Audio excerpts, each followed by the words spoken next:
And now for Iede's score. This is really fascinating. There are so many different things to this. Iede scored out pretty much the entire thing, and so I went back and we talked a little bit about, we had a little bit of an email exchange about which sections that I should evaluate, because there's the option of doing different sections, not just doing them sequentially. So anyhow, I'm kind of glad that I did, because the ones that we selected, as you'll see, are, but each have their own challenges and are each worth talking about. So instead of just going A and B, we're going to be going A and then jumping to D, as you saw in the mock-up. So let's start off with this really fascinating beginning. And Iede, I'm going to show you a simple trick here, okay? Because I'm noticing that you are notating your dynamics in a very basic way, in just plain text, and it makes them very hard to read. There's a reason why there's this big, beautiful, dark, thickly engraved dynamic mark, is because it's just so that the player can see it coming and see it stand out. And I feel like you are going to waste a lot of time going back through your scores and putting in correct dynamics. So I'm going to teach you a little trick, okay? So that works with Sibelius. So I'm selecting the note. I'm going to type the shortcut Command E. I've got my thumb resting on the Command key with my left hand, and then with my finger, I'm going to hit the E key, and now I get my cursor blinking here. And now I'm going to reach over and I'm going to keep my thumb on the Command key. And as I have my thumb resting on the Command key, I just type an F, or two Fs, to get this beautifully engraved, darker style of type, right? So it's the easiest thing in the world. There's absolutely no reason for anybody who uses Sibelius to not learn this trick and use it all the time, right? So once again, it's just selecting the note, rest your thumb on the Command key, reach over with your finger and touch the E key, and then reach over and touch the F key, right? And then of course you could also be reaching over, while your thumb is resting on the Command key, you could also with your right hand type P, or that side of the keyboard, right? So there's just no excuse to not do it. There, I saved you hours of going back and editing your scores. Okay, so now let's talk a little bit about the orchestration of this piece. And starting off, this is the first score that I've looked at where the A section is completely pizzicato all the way through. Now, there are two things to think about when you do this. All right, first of all, you've got a piece that's fairly fast. Dotted half note equals 60 beats per minute. All right, so in 3/4 time, that's pretty fast, and especially when you throw in eighth notes. Okay, so, and it's loud, it's fortissimo. So when you have loud, fast music for in pizzicato for your strings, then it's fine so long as you're not asking the string players to do anything that takes a lot of work to learn. right? So just really keep that in mind. I don't think there's anything in here that a good string player would have any problem with. You might want to mark your your divisi, non-divisi kinds of things when you have double stops or separate lines. Now, this isn't entirely rational in the way that the pizzicato is scored. Because here's another thing to think about is scoring half notes. The half notes are not going to they're not really going to last 2 beats long. It's better just to have them last the maximum time that these are going to last is probably about maybe a dotted quarter note will be as long as it lasts, right? So the player can apply a little bit of vibrato to the plucked note in an attempt to get it to last a little longer, but it's just really wishful thinking. And you are having these notes doubled by notes that really are sustained, right? So it's in essence, it's sort of a copy paste error, right? Just having these two notes being the same in both of these instruments when they really have a completely different thing. And here we have sort of the opposite problem where you have a staccato mark on a half note and you're not playing in cut time, right? So cut time, you see staccato marks on half notes, but you don't really see it in 3/4 time. Even with even at a higher speed, you probably wouldn't be doing a staccato on a half note, right? So if you really intended this to be a short note, you should have had a quarter note value.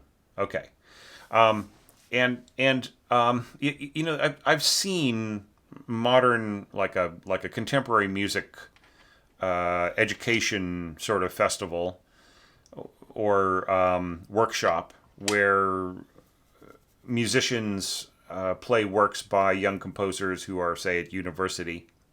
And I saw one piece in which there was alternating 12/8 and 4/4 time 16th note passages that were very, very fast and went on, and it was all forte and fortissimo, and it was really starting to wear out the fingers of the players. And so I think I stepped in and I told the players, look, hey, why don't you just bow this, just until you get the music down, and then you can go back to pizzicato. So that saved their fingertips. Okay, it's kind of interesting. You're introducing the treble clef twice, right? So you only need it once. You can erase this one, right? Here, I'm deleting it for you. And then this lower note, you might be able just to do everything in tenor clef. Although that D is pretty high to read in tenor clef, I guess. I mean, it's perfectly readable. Or just the way that it is fine too. Cello reading, treble clef. A lot of cellists prefer it, right? Especially cellists who have come from like a violin background or a piano background. They read treble clef easier than they read tenor clef. All right. So those are some of the concerns with just having a huge page of very fast, loud pizzicato. But there is yet another concern, and that is that you're throwing in these slurs, right? So slurred pizzicato.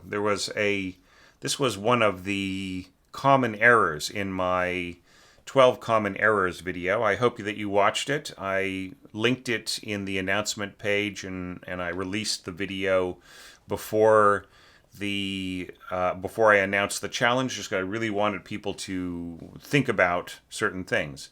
Now, if you do a slur on a pizzicato, what happens is you are plucking the first note, and you are, in this case, releasing the finger that is holding this, and then lifting, and then the note after it will take advantage of the string continuing to vibrate. But that means that this pitch is going to be very weak, right? The attack is here, you're letting go, and then the string continues to vibrate at a B, but since the strings are very short in a violin, it doesn't really make much of a difference, right? So you can barely hear the B. Now here, we kind of have the opposite thing happening. We have this F double sharp being plucked, and then the viola player is hammering on to the next string. But since there aren't any frets like on a guitar, like in terms of hammering on, then we don't really hear that getting any louder or stronger, or certainly it is also a softer effect going to the next note. So my recommendation with this is that these slurs, these grace notes, should be going to the wind parts where they really will make a difference, right? So they can be chirping away at biam biam biam biam, and then the violins and viola can just be plucking and not worrying about the grace notes, right? So I would say get rid of the grace notes for the strings, add the grace notes to the wind parts. Now, I feel that it's a little sparse in the possibility of what could be there, and I'm just going to slightly rearrange my desk. Once again, this has to do with the fact that my windows were being worked on today, and I kind of lost the better part of the day when I could be evaluating more scores. However, I am back in the game, and I'm going to try to get a few done. Maybe at least one or two more before I run out of time today and run out of voice. And here we go. All right, so I'm looking at the original score. So this has got you're basically covering the pitches of the piano part, but did you consider that the E, the little E grace note would be continuing on in its if you listen to the piano part, you can hear the little grace note of an E continuing on because the pianist is using pedal, right? So that E should also be in the sound picture somewhere. There's another concern too here, and that is you're scoring your clarinet, like this is all in C. Your clarinet is doubling the flute, and it is much, much louder than the flute, so the flute is at a disadvantage. And then, to make matters worse, the piccolo is also at a disadvantage because you're scoring it in its weakest register. It's like its first octave, right? So both the flute and the piccolo are in their weakest place. If the flute were just up an octave, then you wouldn't need the piccolo at all, right? And then you could fill in the missing E and the G sharp with maybe oboe, right? Or oboe and cor anglais. So I'm not really sure how many of each you intend, right? You're just saying piccolo, flute, oboe, right? You're not saying two flutes, right? Which you're asking for later on. And you're not telling me, like, is this the first clarinet or the second clarinet? Which is it, A2, right? A2, is it two at once? So these are all things you need to think about when you are preparing something to be, evaluated or to be read or perhaps to be performed, right? You have to tell us. Like, for instance, right here, you could just get rid of the second voice. I'm just going to select this. Select second voice out, delete it, and just write. All right, there we go. So that's just, it's so much neater the way that is written, right? Okay, so I would say change around the grace notes on this, reformat what you're doing here with your winds, and you'll have a much stronger score. Now it's strange that you have like these dropouts, like bum bum bum, and then nothing, and then bum bum bum ba da da da, nothing. Right? So if you just wanted that kind of echo effect where it's just pizzicato, maybe you could be leaving out the pizzicato and just having winds dun dun dun dun dun dun, dun pizzicato dun dun dun dun dun dun dun, and then together again. That might be more effective, just to really create some space for both of these different sections to talk back and forth between each other. All right, and then now let's talk about the evaluation criteria. Pitch weight in the upper middle register of the piano. No pitches below middle C. It is a concern. You throw in a lower E from time to time, A and E and so on. But it really is, really the big massive weight is in the upper middle register of the piano, and you keep it in the upper middle register of the orchestra. There's very little difference between the parts. Now you created a little variation here by leaving out the winds, and I talked just now about leaving out the pizzicato as well. See, that would have been a way of refreshing this material while keeping the energy going. And then here, this is the same as the following one, which was, so that this was another concern, right? The thematic material repeats often, possibly sounding repetitive if orchestrated the same way, exactly the same way all the way through, right? So that's something else for you to think about as an orchestrator. It's not to say that any of this is badly scored, per se. It certainly could be scored a little bit fuller with instruments in their stronger ranges and changing around the grace notes.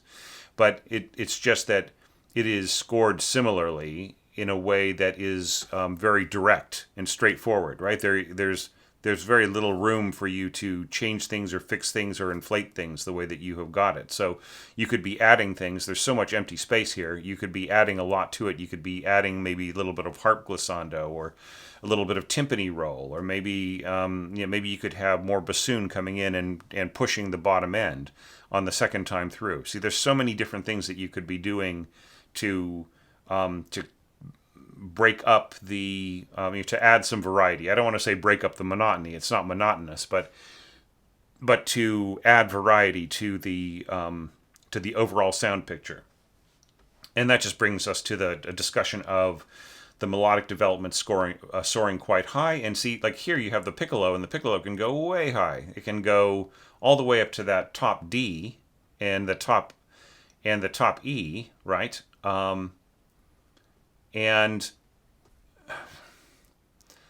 yeah, I mean, I just feel that the way that it's scored out, you're keeping the piccolo down, even though you do eventually end up in those high spaces.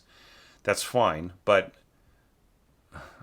yeah, it does work. It does work, but it still just maybe needs a little bit of adjustment. But still, you do have the right approach in the end, right? It's just that these passages right here are not very well placed for piccolo, and where the flutes could be much, much stronger. And then they could sort of join together and work together to push to that top D with the flutes dropping down halfway through, sort of like you have the first violins dropping down. Okay, then accompaniment covering a wide range. So this is something to think about. There's definitely nothing all that difficult about this. I noticed that you have your viola written here in treble clef to start off, and that's totally fine. Totally readable. It's all good. You might want to write divisi when you mean divisi. It's really strange. See, here you've got this written more as a double stop. That could still be divisi, don't get me wrong. But then here you have two separate voices. So, and then the grace note being joined together. So it's a little inconsistent in terms of what you want. And then once again, this tie, which you don't need for pizzicato scoring. So just some editing required right in there. Okay, so, but back to the accompaniment figures. This is all really doable with your violins and viola. I wonder whether or not you could have spread it out a little bit. Had the viola go back down and like help out and be part of what's going on here in the cellos, right? Maybe the viola could be leaving this note to the cello and then scoring everything else down an octave, right? So like this note down an octave is the same note as the cello note, right? So, and then just drop this down an octave, but leave that out, let the cellist play it. And then the same thing with this A. Cello plays the A, this is down an octave, and so on. And then you have this bigger scope to the accompaniment, and it just has more of a presence, right? And you could even possibly double some of those pitches with staccato bassoon or staccato English horn, and just make it much more punchy. Yeah. So, but there's no problem in the way that you scored the accompaniment. So that leads to the upper middle register, continuing on, being relentless if there's no textural contrast to the previous passage, and it is a bit relentlessly trebly right in here, but it still has a lot of life to it. The only thing that I would sort of say is I just feel that the oboe needs to be more integrated. You've got I mean, theoretically, you've got two oboes, you've got two flutes, then you've got your two clarinets, which you're scoring fairly nicely, and I just feel that this middle part right in here could be a little bit more integrated together, with the instruments working together, the oboes and the second violins working together a little bit better.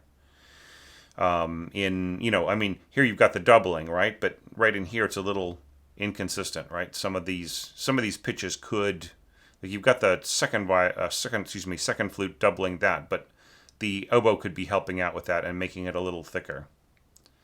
All right, and then we've got our concern about driving staccato, transitioning smoothly into the next passage, pluck, pluck, pluck, pluck, pluck, pluck, pluck, and it's fine. And this is interesting, this dropout right in here, going to the arco in the cello.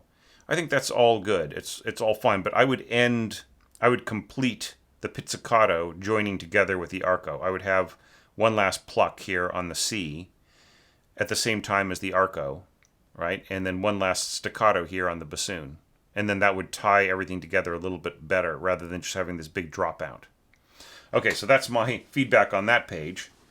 Now, let's jump forward to the first page of D. With this section, we had the concern of reinterpreting very low, very fast broken octaves to be playable on instruments of that range. And here you essentially have like this, we've got the arco, and I believe this is pizzicato basses.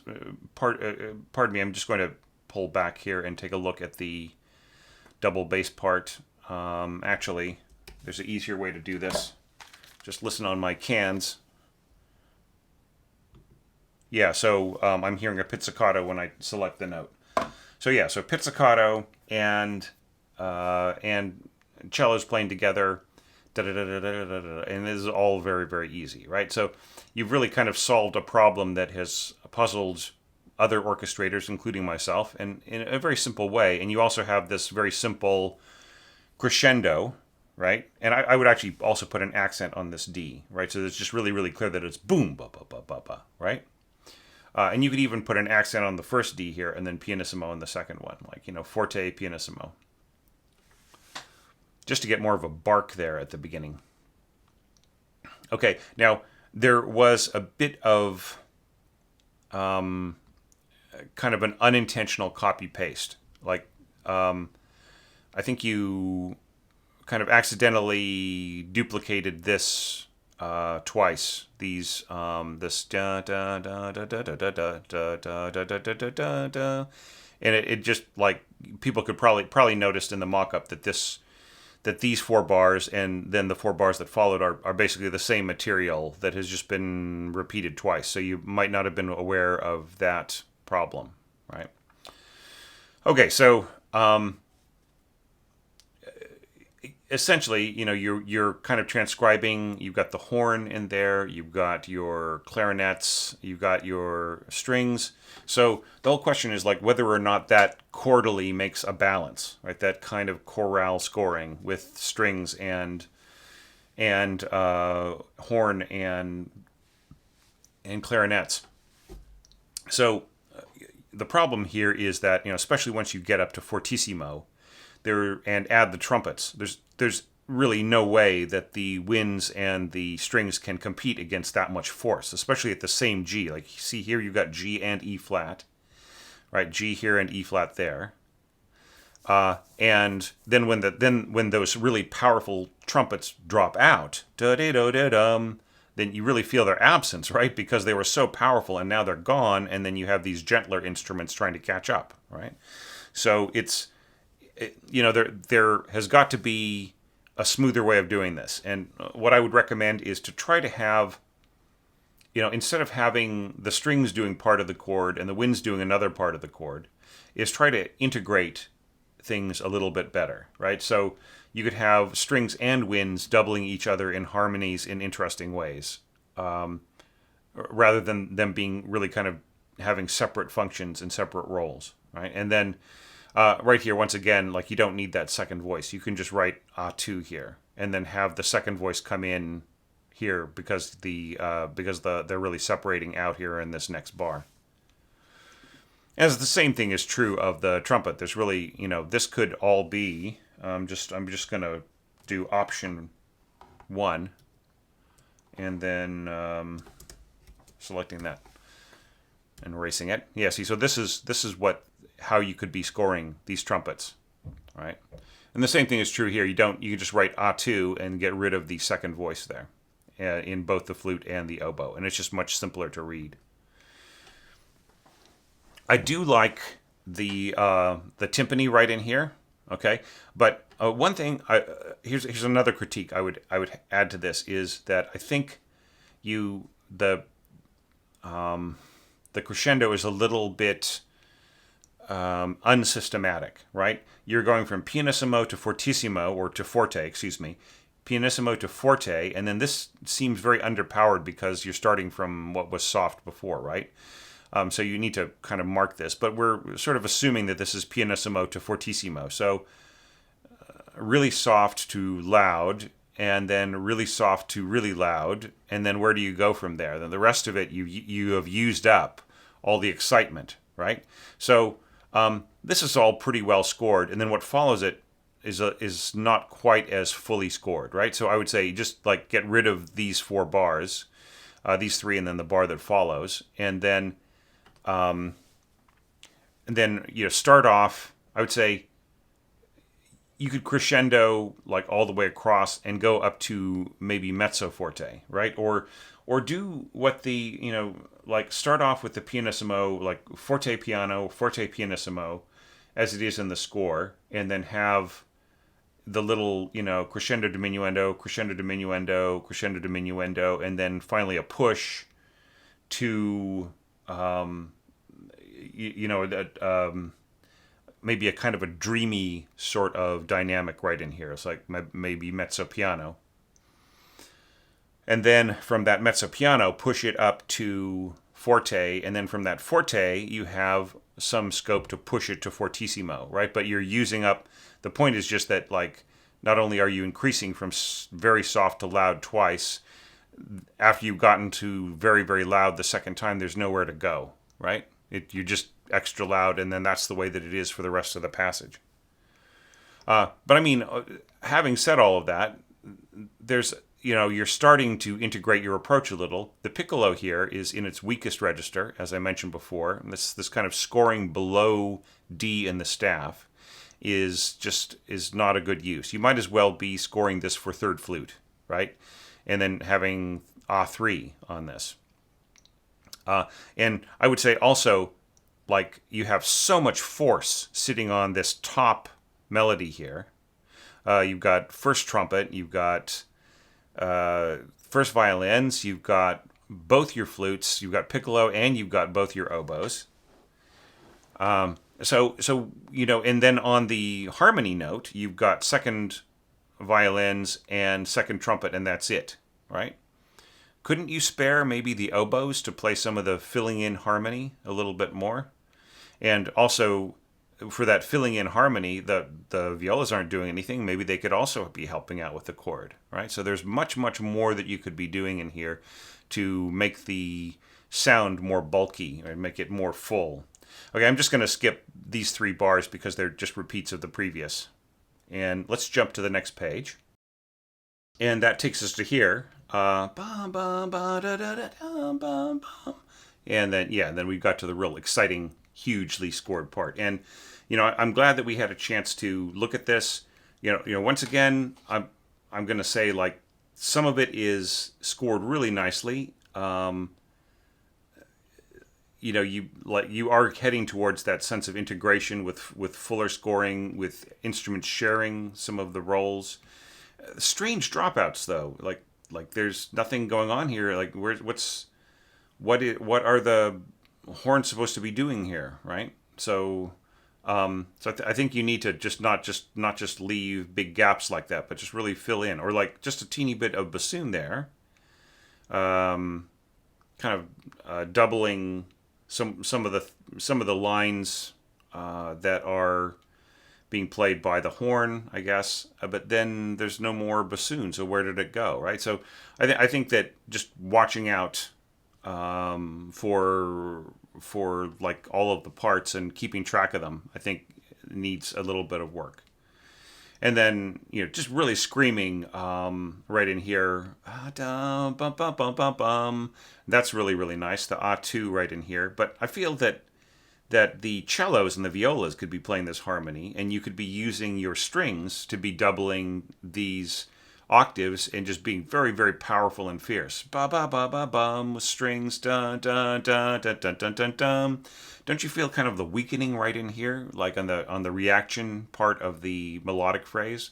Bum bum bum. Can the strings just sort of drop down and cover this, right? And this doesn't really have enough power or continuity on its own without the strings. There is some strength coming there from the trumpet, but it isn't really filling in the way that silky sound of the strings is excuse me. So that's, I mean, in a tutti, there's just generally like once you get the hang of the approach, it kind of stays the same throughout, and you just add things. So yeah, bum bum bum bum bum bum bum bum bum, and yeah, really, just all this piccolo scoring could be sounding an octave higher, really, or judiciously, not all the way through, but the way that it is, this really would be better off just as a third flute part, because it's in a fairly weak part of the piccolo. It doesn't really pick up steam until you get around C, D, E flat, and so on. It's stronger up there, but going down in here, it's just kind of a bit of a waste. The B flat, it just does not have very much power. All right, and then here, like, you're sort of using the piano scoring, the diddle diddle diddle diddle diddle diddle, that whole idea right in there. Now, it's kind of strange. You're sort of adding some eighth notes right in here. Bum bum bum bum bum bum. Right. And I guess, in that sense, it is, that it's the A, so you go A, and this coming in, and so on and so forth. But I think it's just better to try to keep the end of the big tutti separate from the patterns that are following it. It's just a little clearer. It's actually not too bad. If you were intending to have a 16th note measured tremolo here, then the proper tremolo beam to use is a single beam, right? Because the beam of the 8th note plus the tremolo beam is added together, and you get a 16th. What you've got here is unmeasured tremolo, right? So it's going right. It's rather than so it's playing 3 times as fast as an 8th note. So if you had intended to preserve the feeling of those broken intervals, then this is going too fast in there. I don't know which you meant, but yeah. And there was also the issue of the separation, right? A convincing transition to the rotating patterns, and I solved that by just throwing in a bit of a cesura in there. So it's bum bum bum bum bum bum bum, and this was even in the template, right? It was there for a reason. Right? Okay. And it's just a little tricky. Like if we're notice I also wrote in agitato, so it's like just to be realistic about what pianists do there, they actually go fairly fast, right? And so it's kind of hard to get this to come in exactly at the right time, right? The kind of slightly late notes. So it might be better to score this instead of this kind of back and forth scoring where you're not really sure if the player is going to really get that exactly precise timing so that it turns into a pattern. It might be better to have used did you see that I scored out the little pattern in the piano template, and it just sort of showing those 4 notes? It might have been better to trade those off between clarinet just as a regular pattern with the 4 notes being played and traded off and so on, or even just all played by one clarinet. You could probably handle it. And then adding the pizzicato to that, and then you get the more of, looking at the effectiveness of the pizzicato in there just really sort of tempts me to rewrite my own, right? Because I think that that's such a great idea. But the pattern cannot really be, it can't really fully feel like it's rotating the way that it's scored right in here. Unless everybody is just absolutely perfectly, I'm just not seeing it. That that just slightly late and precisely on time kind of playing is very tricky at a very, very fast tempo. But if these were turned, see, like if I just kind of knew what this was, whether this was intended to be unmeasured tremolo, like 30-second, like cumulatively 30-second notes, or if this were actually intended to be like 16th notes. So it's just just one of those things that is kind of hard to clarify. Anyway, okay, so I'd better stop there.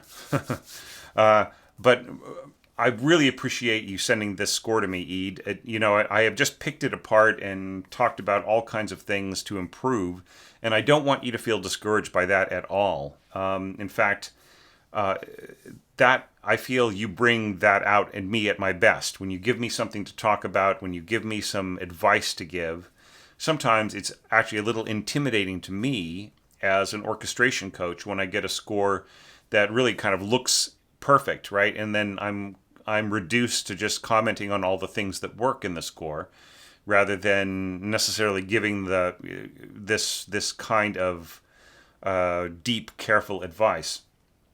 So if any of this is helpful to you, please build on it, okay? And kind of consider some of the possible elements, possible resources and advice that already was there that you might have used.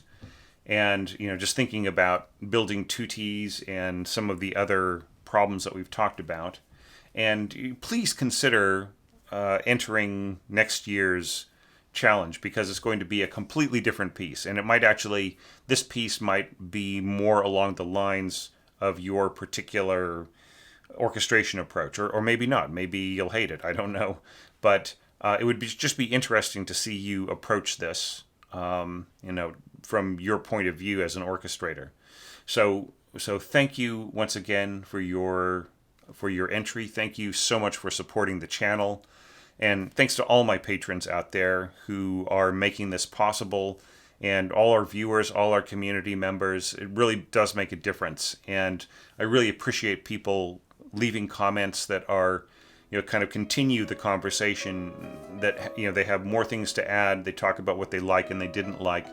I would encourage you to do that, Iede, and I would encourage people to do that under this video as well. Patrons and website subscribers and everybody else who has an interest in our mutual quest for improving our craft. I won't say perfection, our mutual quest for perfection, because after 3 decades, I don't know if that's possible. But I still think that it's the goal to just get better and to understand things is something we can share and take a lot of comfort in and joy in on that journey together. So thanks for being part of that. And I'm just going to go and try to evaluate one more score before I run out of voice and I run out of time for today.